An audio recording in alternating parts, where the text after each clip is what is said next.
about fragmentation in the chapter reproduction, part 3rd. So let's start. When a Spirogyra filament breaks into pieces, each piece grows into a new filament by cell division. This process is called fragmentation. इसमें fragmentation में एक example लिया गया है स्पायरोगिरा का। ये स्पायरोगिरा का filament जब ब्रेक कर रहा है पीस में, तो वो ईच पीस जो है कि एक अपने में एक इंडिविजुअल जैसा ग्रो करता है, तो इस प्रोसेस को फ्रेगमेंटेशन कहता है। During this process the body of an individual breaks up into 2 और more parts and each part develops into a complete organism. इस प्रोसेस में एक इंडिविजुअल का बॉडी ब्रेक होता है 2 या 2 से ज़्यादा पार्ट में, और हर पार्ट एक कंप्लीट ऑर्गेनिज्म की तरह डेवलप कर जाता है और वो ऑर्गेनिज्म बन जाता है। Some animals like sponges, hydra and flatworm also reproduce by similar method known as regeneration. If they are cut into pieces, each piece can regenerate into entire individual.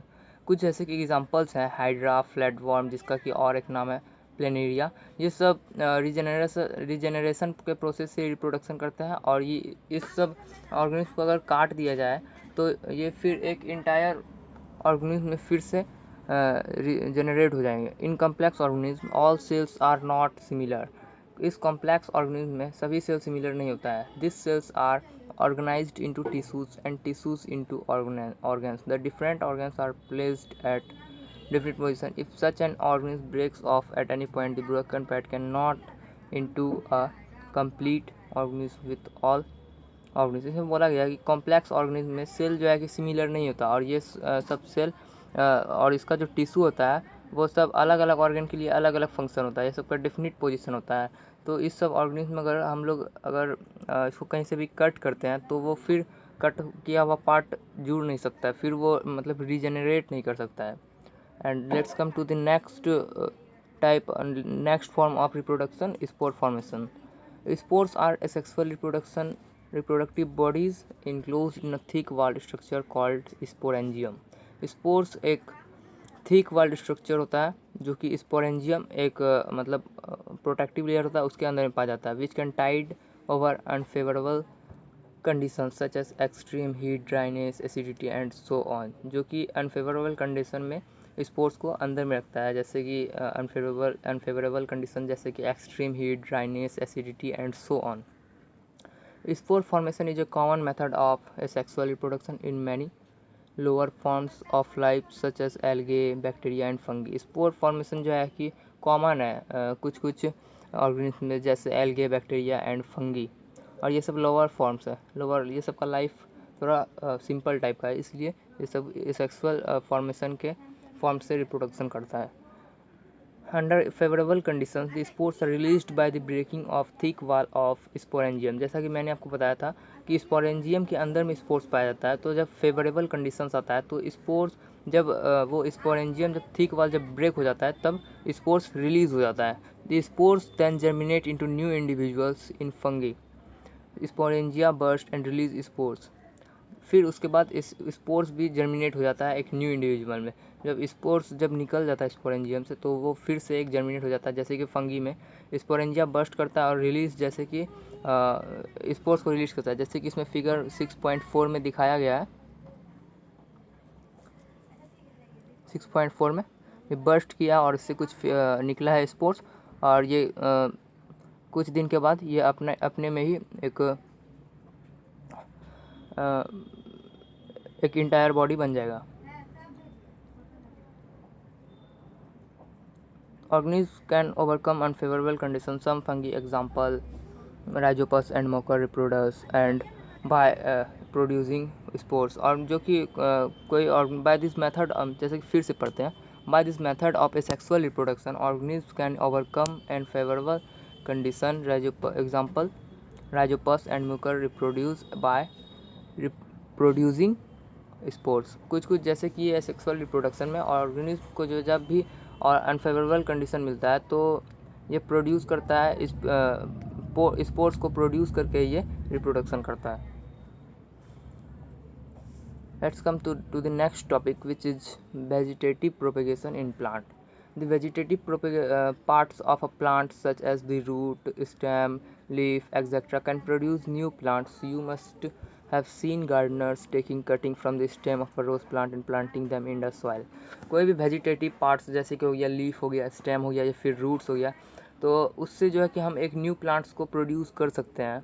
जैसे कि कोई कोई गार्डनर्स भी होता है जो कि जैसे कि रोज़ है उसका कटिंग लेकर के वो सॉइल में अगर उसको प्लांट करता है तो वो एक न्यू प्लांट्स में फिर से ग्रो करता है अंडर सूटेबल कंडीशंस. कुछ कुछ उसको कंडीशन चाहिए जैसे कि प्रॉपर इन्वायरमेंट टेम्परेचर, उसको एक प्रॉपर वाटर चाहिए, कुछ सनलाइट चाहिए. The cuttings grow into new rose plants. Vegetative propagation is common in plants like orchids, ornamental and grasses. तो वेजिटेटिव प्रोपेगेशन कॉमन है ऑर्चिड्स में, ऑर्नामेंटल प्लांट्स एंड grasses में. Plants such as banana, rose, jasmine, etc. which do not produce seeds can be grown by vegetative methods. कुछ कुछ plants है जैसे कि बनाना, रोज़, jasmine, ये सब सीड्स प्रोड्यूस नहीं करता. तो सीड्स नहीं प्रोड्यूस करता तो हम लोग सीड्स से उसको ग्रो भी नहीं कर सकते हैं. तो इसके लिए वेजिटेटिव मेथड से हम उसको ग्रो कर सकते हैं सब प्लांट्स को. The new plants are genetically similar to and bear the characteristic of parent plants. और जो भी न्यू प्लांट्स होगा वो सेम टू 100% कैरेक्टरिस्टिक्स अपना पेरेंट प्लांट की तरह ही होगा, क्योंकि इसमें ये सिर्फ सिमिलर ही ऑर्गेनिज्म है और उससे हम उसके वेजिटेटिव प्रोपेगेशन से हम न्यू प्लांट को ग्रो करवा रहे हैं. तो उसमें 100% कैरेक्टरिस्टिक उसी का होगा और वो पूरा similar, genetically similar new plants होगा अपने पेरेंट प्लांट की तरह ही. In some plants like dahlia, sweet potato, etc. The adventitious root becomes swollen due to storage of food.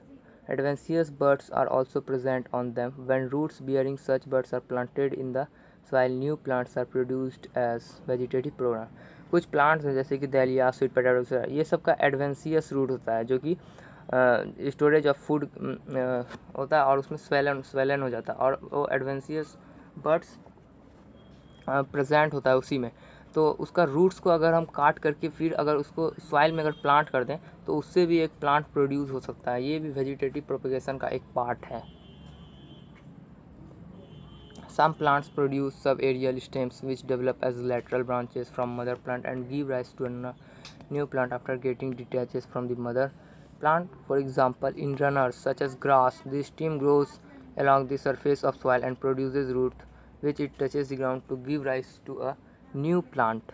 जैसे कि एग्जांपल हम लोग लेते हैं जैसे कि ग्रास, वो अपना उसका स्टेम उसका ग्रो करता है और सॉइल का सरफेस पर फैलते जाता है और उससे जो है कि रूट प्रोड्यूस करता है और वो ग्राउंड को टच किया हुआ होता है, ग्राउंड में वो सब रूट्स होता है, तो उससे भी एक न्यू प्लांट्स आ जाता है. In some plants the underground stem gets modified for storage of food. कुछ कुछ प्लांट में जैसे कि अंडरग्राउंड स्टेज में अंडरग्राउंड स्टेम को जैसे हम लोग उसको फूड के तरह भी यूज़ कर सकते हैं. जैसे कि पोटैटो, वो अंडरग्राउंड स्टेम है, हम लोग उसको खाते हैं. पोटैटो अंडरग्राउंड में ग्रो होता है और हम उसको खाते हैं. तो वही चीज़ यहाँ पर लिखा गया है. In some plants the underground stem get modified for storage of food and under favourable condition it produces shoots and give rise to a plant.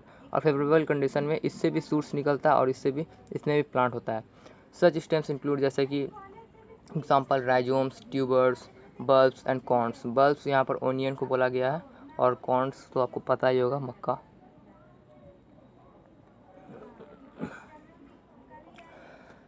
The fleshy leaves of Variophyllum bear adventitious bud in the notches along the leaf margin. These buds develop into small plants under favorable conditions. These plants can be easily separated to grow an independent plants.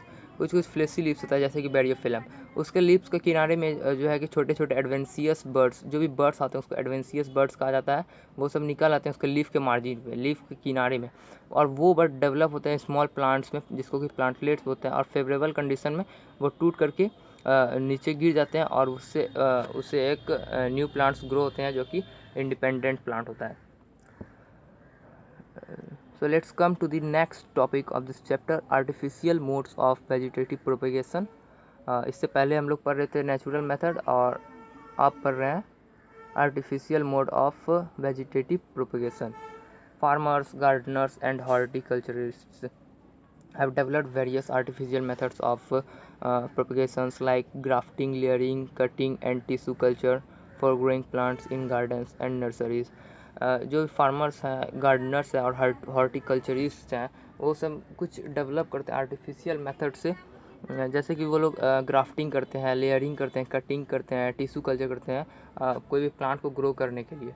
Cutting is a very simple method of propagation in which a piece of parents plant stem with nodes and internodes is placed in moist soil. This grows into a new plant. Cutting जो है वो सबसे simple plant है, जो भी artificial modes of vegetative में इसमें सबसे सिंपल है कटिंग। ये प्रोसेस बहुत ही सिंपल है। इसमें क्या किया जाता है, एक पेरेंट प्लांट का कोई भी स्टेम को कट किया जाता है और वो उसमें नोट्स और इंटरनोड्स रहना चाहिए और उसको सिर्फ मॉइस्ट सॉइल में प्लांट कर दिया जाता है। कुछ दिन के बाद वो अपने में ही एक न्यू प्लांट की तरह ग्रो करता है। In grafting, the cutting of a plant is attached to the stem of a rooted plant. Grafting में क्या किया जाता है, ग्राफ्टिंग जब भी होगा तो वो सेम स्पेसिस का प्लांट्स हुआ।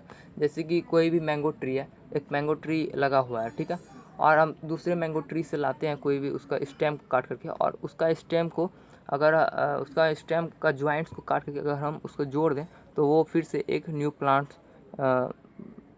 प्लांट फिर से ग्रो करेगा। In grafting the cutting of plant is attached to the stem of a rooted plant. The attached cutting becomes a part of rooted plant. तो वो जो अटैच्ड जहाँ पर होता है वहाँ पर टेप से अटैच्ड करना पड़ता है और कुछ दिन के बाद तो वो पूरा जुड़ ही जाता है। Rooted plant draws nutrition from it and grows roots at the joint. और वो न्यूट्रिशन भी उसी प्लांट से लेने लगता है। जब जुड़ जाता है तो उसी प्लांट से न्यूट्रिशन उसको मिल जाता है ना। If it is separated it grows into a new plant. In layering, one or more branches of plant parents are bent close to ground and covered with moist soil. The covered position grows roots and develop into new plants.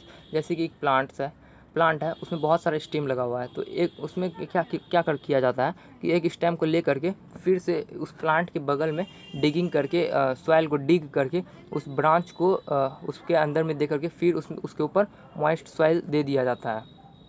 उसके ऊपर से moist soil दे दिया जाता है। फिर कुछ दिन के बाद देखा जाता है कि जो डिग करके वो स्टेम को ग्राउंड में था तो उसमें कुछ रूट्स ग्रो हो जाते हैं। तो रूट्स ग्रो हो जाते हैं तो उसका पेरेंट प्लांट से जो वो अटैच्ड होता है तो उसको काट दिया जाता है, फिर वो एक न्यू बेबी प्लांट की तरह ग्रो करता है। The cover portion grow roots and develop into new plants. अब देखते हैं नेक्स्ट टॉपिक, वो है tissue culture. In this technique क्या दिया हुआ है, in this technique some tissues from a desired plant is placed in suitable nutrient medium under proper condition. इस टेक्निक में कुछ एक डिज़ायर्ड प्लांट जो कि चाहते हैं कि हाँ ये अच्छा प्लांट है, उसका टिश्यू लेकर के एक न्यूट्रिएंट्स होता है उसमें डाल दिया जाता है और वो कंडीशन अच्छा होना चाहिए, टेम्परेचर भी अच्छा होना चाहिए। The tissue grows into an unorganized mass known as callus। और टिश्यू ग्रो करता है उसमें ये नहीं कि वो सेम मैनर में करता है, वो किसी भी तरह से ग्रो करता है। जैसे कि इसको यहाँ पर बोला गया है अनऑर्गेनाइज्ड मास, और वो जो ग्रो करता है वो टिश्यू और उसको बोला जाता है callus. A small part of this is put in another medium which contains growth hormones that induce the formation of plantlets from the callus. और इस कैलस को लेकर के एक ग्रोथ हार्मोन में डाल दिया जाता है जिससे कि प्लांट कैलस से प्लांटलेट्स में बदल जाता है। प्लांटलेट्स मतलब वो प्लांट किया जा सकता है। When plantlettes grow, they can be transplanted in the soil or in pots for developing to maturity। जब प्लांटलेट्स ग्रो करता है तो उसको फिर वहाँ पर से सॉइल में ट्रांसप्लांट या फिर पॉट्स में ट्रांसप्लांट कर जाता है और वो डेवलप करता है धीरे धीरे और वो ग्रो करता है। Tissue culture allows us to grow a whole plant from cells taken from any part of the plant body. Tissue culture से हमें एक फ़ायदा है, ये इससे हम लोग कोई भी प्लांट है तो उसका हम थोड़ा टिश्यू ले करके हम उस प्लांट को फिर से ग्रो कर सकते हैं। Many plants can be grown from one parent plant in the laboratory under controlled disease free condition। बहुत सारे प्लांट्स को ग्रो किया जाता है लेबोरेटरी में और ये इससे जो है कि डिजीज़ फ्री प्लांट्स इससे प्रोड्यूस किया जा सकता है। जैसे कि किसी को भी पता है कि हाँ ये प्लांट्स में डिजीज़ है तो वो टिश्यू कल्चर उसमें नहीं करेगा, और अगर पता चलेगा हाँ ये प्लांट डिजीज़ फ्री है तो उसी में टिश्यू कल्चर उसी में टिश्यू कल्चर को प्रैक्टिस करेगा। तो इसी से इसका एक फ़ायदा है कि ये डिजीज़ फ्री प्लांट्स को प्रोड्यूस करता है। Let's come to the next topic of this chapter, sexual reproduction. इससे पहले हम लोग पढ़ रहे थे sexual reproduction. So let's start. Sexual reproduction involves the two sexes, namely male and female. The male sexual unit is known as male gamete, while the female sexual unit is known as female gamete. Sexual reproduction में दो sexes होता है, एक mail होता है, एक female होता है। और मेल का जो मेल से हम लोग को गैमेट ज़रूरी होता है, मेल गैमेट ज़रूरी होता है, और फीमेल से हम लोग को फीमेल गैमेट ज़रूरी होता है, जो कि फीमेल गैमेट को ओव्यूम और ओवा भी कहा जाता है और एग भी बोला जाता है, और मेल गैमेट को स्पर्म भी बोला जाता है, या फिर कहीं कहीं इसको सीमेन भी लिखा जाता है। The formation of gametes and their fusion constitute sexual reproduction. Gametes का बनना, गैमेट्स का चाहे स्पर्म का टेस्टिस में बनना या फिर एग का ओवरी में बनना, और इसका फ्यूज़न होना, इसको ही सेक्सुअल रिप्रोडक्शन बोला जाता है। The male gamete is smaller and more active than the female gamete. Male gamete female gamete से ज़्यादा स्मॉल भी होता है और ज़्यादा एक्टिव भी होता है, वो जल्दी जल्दी स्विम करता है। The female gamete is larger, filled with reserve food and remains passive. और फीमेल का जो एग रहता है वो बहुत ही बड़ा होता है in comparison to sperm. The cell formed after the fusion of male and female gamete is called zygote. The zygote divides repeatedly to form a new individual, although sexual reproduction also occurs in unicellular organisms like algae and paramecium. It is most common in multicellular organisms. तो जो भी mail और female gamete fuse करता है और fuse करके जो एक सिंगल सेल्ड बनता है उसको बोला जाता है जायगोट। और वो जायगोट जब डिवाइड करता रहता है, रिपीटेडली डिवाइड करता है, विभाजित होते होते वो एक न्यू इंडिविजुअल बनता है। और कभी कभी तो यूनिसेलुलर ऑर्गेनिज्म में भी सेक्सुअल रिप्रोडक्शन होता है। इसका कुछ एग्जांपल है एल्गे, पैरामेसियम, और ये मल्टीसेलुलर ऑर्गेनिज्म में तो कॉमन ही है। तो हम लोग अभी जानेंगे कुछ difference between sexual reproduction and sexual reproduction. तो इसका हम लोग कुछ फीचर्स भी देखेंगे, जैसे कि नंबर ऑफ प्लांट इन्वॉल्व्स, तो और इसका डिफरेंस बिटवीन भी sexual reproduction and sexual reproduction के बीच। जैसे कि सेक्सुअल रिप्रोडक्शन में only one parents are involve and sexual reproduction में 2 पेरेंट्स का इन्वॉल्व होना नेसेसरी है। और रिसेम्बलेंस विद पेरेंट्स की तरह कैसा होता है, और इसमें सेक्सुअल रिप्रोडक्शन में organism produce resemble exactly with parents. जैसा कि मैंने आपको बताया था कि सेक्सुअल रिप्रोडक्शन में जो भी ऑर्गेनिज्म प्रोड्यूस होगा वो सिमिलर 100% 99.9% अपने पेरेंट्स की तरह ही दिखेगा, क्योंकि उसमें पूरा जेनेटिक ट्रांसफ़र हुआ है उसका पेरेंट्स का ही, क्योंकि उसमें सिर्फ एक ही सिंगल पेरेंट था। और सेक्सुअल रिप्रोडक्शन में organism do not resemble exactly with the parents but resemble in certain future with both the parents, हम लिख सकते हैं। इसका मतलब है कि जो भी ऑर्गेनिज्म है वो तो पूरा एग्जैक्टली तो अपना पेरेंट्स की तरह नहीं लगेगा, लेकिन कुछ कुछ फीचर्स दोनों बोथ पेरेंट्स से उसके अंदर में आ जाएगा। अब देखते हैं दोनों के बीच में टाइप ऑफ सेल डिवीज़न। तो सेक्सुअल रिप्रोडक्शन में एमाइटोटिक और माइटोटिक सेल डिवीज़न होता है, और सेक्सुअल रिप्रोडक्शन में माइटोटिक और मीटोटिक दोनों होता है। और टाइम ड्यूरेशन फॉर मल्टीप्लिकेशन देखते हैं, इसका जो सेल डिवाइड करता है तो वो देखते हैं। सेक्सुअल रिप्रोडक्शन में कम टाइम लेता है सेक्सुअल रिप्रोडक्शन में, और सेक्सुअल रिप्रोडक्शन में ज़्यादा टाइम लगता है, टेक्स मोर टाइम। और वेरिएशन में variations are absent in sexual reproduction but variations are present in sexual reproduction में वेरिएशन प्रेजेंट होता है, और सेक्सुअल रिप्रोडक्शन में वेरिएशन एब्सेंट होता है। अडेप्टेबिलिटी देखते हैं सेक्सुअल रिप्रोडक्शन का, organism produce have less adaptability whereas in sexual reproduction organisms produce have more adaptability। मतलब कि सहने का क्षमता, जो भी ऑर्गेनिज्म प्रोड्यूस होगा सेक्सुअल रिप्रोडक्शन में उसमें तो सेक्सुअल रिप्रोडक्शन से प्रोड्यूस हुआ ऑर्गेनिज्म में थोड़ा कम अडेप्टेबिलिटी होगा, और सेक्सुअल रिप्रोडक्शन से प्रोड्यूस हुआ ऑर्गेनिज्म में थोड़ा ज़्यादा अडेप्टेशन होगा। अब एग्जांपल का कुछ देख लेते हैं। सेक्सुअल रिप्रोडक्शन का कुछ एग्जांपल है फिजन, बडिंग और vegetative propagation.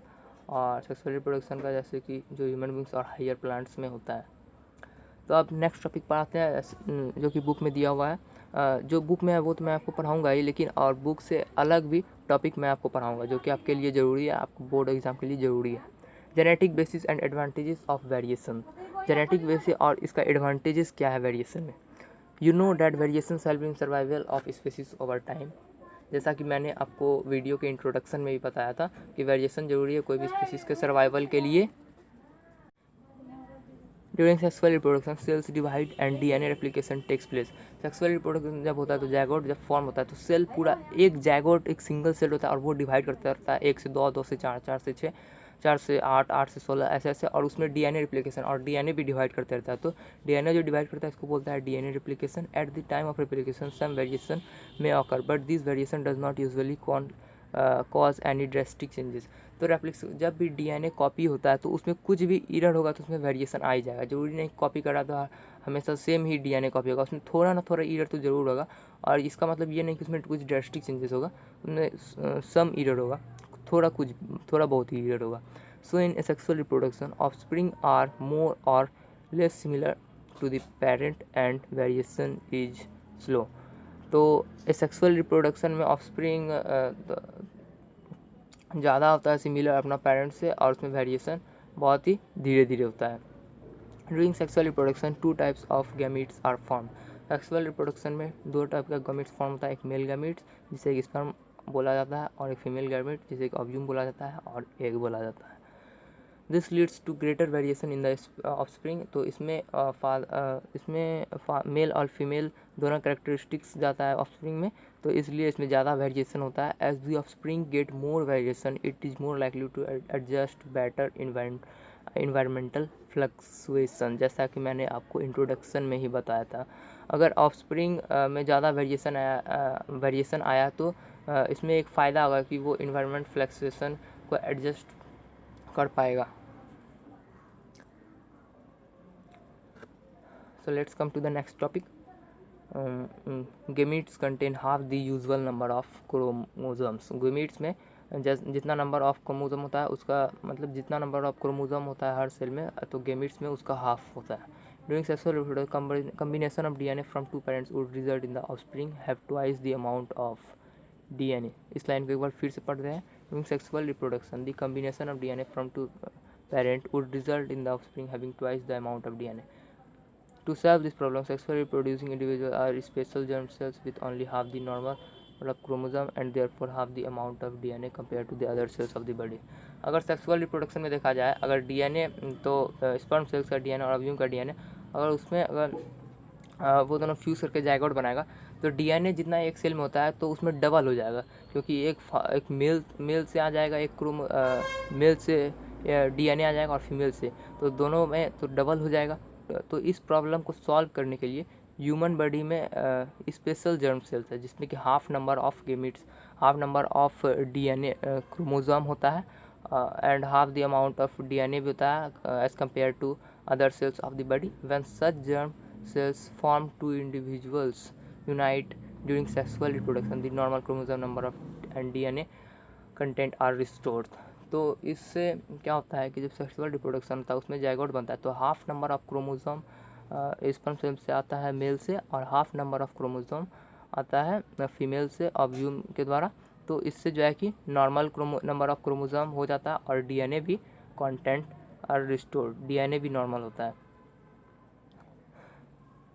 Significance of sexual reproduction. Sexual reproduction result in new combinations of genes that are brought together during gamete formation। Sexual reproduction में जो है कि न्यू कम्बिनेशन ऑफ जीन्स होगा, जैसे कि एक मेल है तो उसमें कुछ अलग जीन है और फीमेल है तो उसमें कुछ अलग जीन है, तो अगर अलग अलग मिल जाएगा तो वो और ही अलग हो जाएगा। Sexual reproduction results in combination of genes that are brought together during gamete formation। The reshuffling of genes in the gametes increases the chances of variation in the offspring। तो ऐसे जो जीन्स जो इतना अलग हो जाता है तो इससे वेरिएशन होने का चांसेस बढ़ जाता है, इसलिए सेक्सुअल रिप्रोडक्शन में वेरिएशन होता है। More the combination of 2 sets of chromosome 1 set from each parent during zygote leads to variation with species. तो कम्बिनेशन ऑफ अगर अलग अलग क्रोमोसोम अलग अलग पेरेंट से आता है उस जायगोट में तो वेरिएशन उस स्पीसीज में आ जाता है। अब देखते हैं sexual reproduction in flowering plant. The reproductive part of a flower plant is the flower. Flowers are considered to be modified shoots। जैसे कि पहले देख लेते हैं parts of a flower। Most flowers have both male and female reproductive organs, but some bear either the male or female sex organs। कुछ flowers में जो है कि मेल और फीमेल रिप्रोडक्टिव ऑर्गन्स दोनों होता है और लेकिन कुछ फ्लावर में सिर्फ मेल होता है या फिर सिर्फ फीमेल सेक्स ऑर्गन्स होता है। Such flowers are known as unisexual flowers. तो कुछ फ्लावर्स में जैसे कि सिर्फ मेल ही हो या फिर सिर्फ फीमेल सेक्स ही हो तो उसको उस फ्लावर को बोलते हैं unisexual flowers. Those flowers which have both sexes are known as bisexual flower. तो ऐसा फ्लावर था जिसमें कि मेल पार्ट भी है, मेल रिप्रोडक्टिव ऑर्गन भी है और फीमेल रिप्रोडक्टिव ऑर्गन भी है, तो उसको बाइसेक्सुअल फ्लावर कहा जाता है। तो बाइसेक्सुअल फ्लावर का एग्जांपल है हिबिस्कस, पी, और यूनिसेक्सुअल फ्लावर्स का एग्जांपल है वाटरमेलन, ककम्बर। सो चलते हैं, आगे बढ़ते हैं।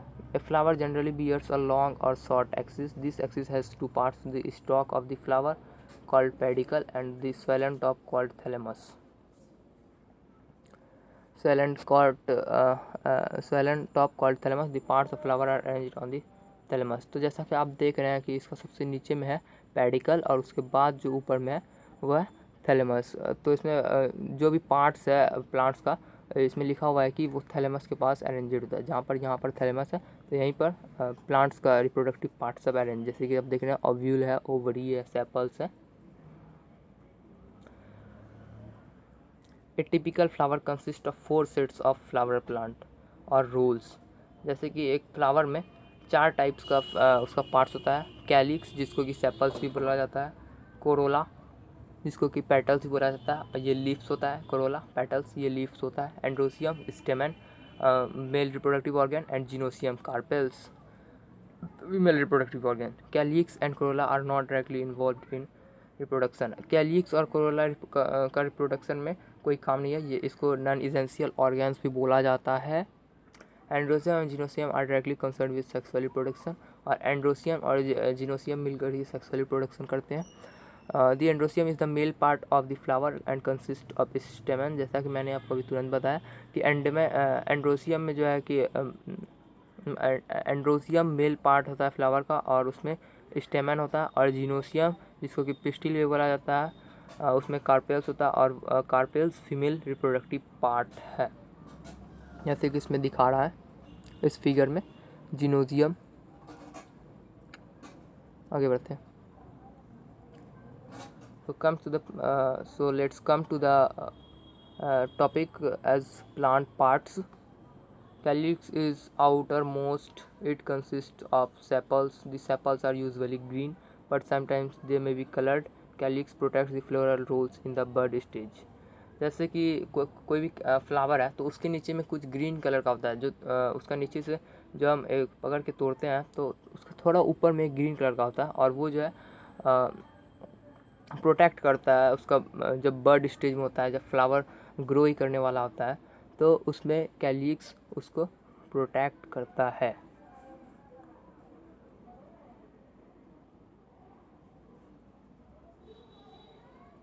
कैलिक्स को सेपल भी बोला जाता है, जैसे कि इस फिगर में सेपल्स, इसको कैलिक्स बोला जाता है। ये प्रोटेक्ट कर रहा है कुछ, जब ये फ्लावर बर्ड में ही होता है तो ये कैलिक्स प्रोटेक्ट करता है इसको। Next topic corolla. The next inner whorl consisting of petals may be white or brightly colored. They attract insect towards the flower, thus help in pollination. Corolla protects the reproductive hold in the corolla protects the reproductive role in the bud stage. तो Corolla को petals ही बोला जाता है, और यहाँ पर petals flowers का leaf को बोला गया है। Corolla the next whorl in a whorl consist of petals. Petals में भी वाइट और ब्राइटली कलर्ड, ये वाइट कलर का भी होता है और ब्राइटली कोई और भी कलर का हो सकता है। They attract insect towards the flower and दस हेल्प इन पॉलिनेशन। ये जो है कि इंसेक्ट को अट्रैक्ट करता है और पॉलिनेशन को करवाता है। पॉलिनेशन मतलब क्या होता है? The transfer of pollen grains from male part of flower to the female part is called pollination. तो ये कलरफुल होता है पेटल्स, तो इसलिए जो है ये इंसेक्ट को अट्रैक्ट करता है और उससे पॉलिनेशन होता है। कोरोला का दूसरा नाम होता है पेटल्स, जो कि लिप्स को बोला गया है। एंड्रोजियम। अब आते हैं मेल रिप्रोडक्टिव ऑर्गन पे। The stamens are collectively called androecium which is third whorl. Each stamen consist of a filament and anther. इसमें स्टेमेंस बोला गया है एंड्रोजियम को, जो कि थर्ड रोल का इसमें बोला गया है। स्टार्डोल का नाम दिया गया है। तीसरा पार्ट प्लांट का, each स्टेमन consist of filament and anther. Her stem में फिलामेंट होता है और एंथर होता है हर स्टेमन में। जैसे कि ये एक स्टेमन है तो इसमें फिलामेंट भी है और एंथर भी है। थोड़ा ऊपर में जाके देखते हैं, यहाँ पर स्टेमन है। स्टेमन, एंथर और फिलामेंट दोनों का ग्रुप को बोला जाता है स्टेमन। The stamen is collectively called androecium, which is third role. Each stamen consists of filament and an anther. तो हर स्टेमन में फिलामेंट होता है और एक एंथर होता है। Each anther has 2 chambers called pollen sac. तो हर स्टेम में फिलामेंट होता है और एंथर होता है, और हर एंथर में 2 चैम्बर होता है। वो बाइलॉब्ड स्ट्रक्चर में होता है। बाइलॉब्ड मतलब हाफ स्ट्रक्चर में किया हुआ होता है दोनों, और उसको बोला जाता है pollen सैक्स। If you touch the stamens of a flower, a yellowish powder may come off on your hands. Anther produce these numerous yellowish pollen grains, such male gametes. अगर वो उसको छूते हैं स्टेमन्स ऑफ फ्लावर तो हम लोग को कुछ येलोई पाउडर आ जाएगा हाथ में, तो वो पॉलन ग्रेन्स होता है जिसको कि मेल गैमेट्स भी बोला जाता है। तो मैं आपको थोड़ा सा ग्राफिक करके दिखाता हूँ। जैसे कि ये है,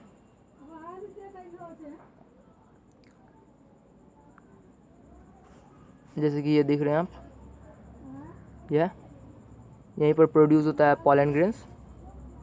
तो इसको अगर आप टच कीजिएगा तो आपको दिखेगा। Okay,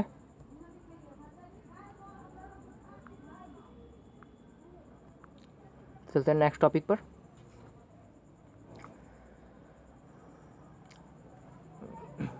जिनोसियम। The gynoecium or pistil is the centre of the flower. It is 4th whorl, ये चौथा पार्ट हम लोग पढ़ रहे हैं। It bears the female reproductive organ. Gynoecium को इसमें पिस्टिल भी बोला गया और ये फ्लावर का सेंटर में होता है। तो it bears the female reproductive organ called carpel. इसमें फीमेल रिप्रोडक्टिव ऑर्गन होता है जिसको कि कार्पेल बोला गया है। Each carpel consist of 3 parts, a basal swollen portion called ovary. Swollen portion होता है जिसको कि ओवरी बोला गया। A narrow stalk like middle portion जिसको कि स्टाइल बोला गया। And 1 to many lobed flattened disc like structure called stigma at the top of the center। तो ये कार्पेल 3 पार्ट्स में कंसिस्ट होता है। Two many lobed flattened disc like sticky structure called stigma at the top of style। तो उसी में एक style and अ 1 होता है, एक लॉब्ड फ्लैटेंड होता है जिसको कि डिस्क लाइक स्ट्रक्चर होता है। स्टिग्मा के टॉप पर स्टाइल पाया जाता है। The ovary is surrounded by an outer wall. The ovary may be divided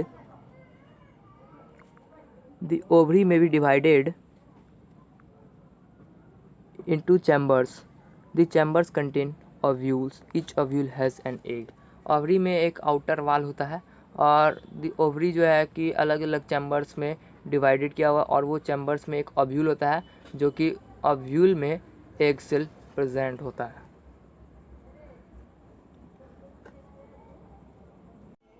so let's come to the next topic which is pollination. तो डेफिनेशन देखते हैं। The transfer of pollen grains from the anther of a flower to the stigma of the same or another flower is known as pollination. तो इसमें बोला गया है कोई भी पॉलन ग्रेन्स अगर एंथर से कोई भी स्टिग्मा पर जाता है, कोई भी अलग फ्लावर या फिर सेम फ्लावर में, तो उसको पॉलिनेशन बोला जाता है। तो आज के लिए बस इतना ही। वीडियो को एंड करते हैं, अब कल से स्टार्ट करेंगे।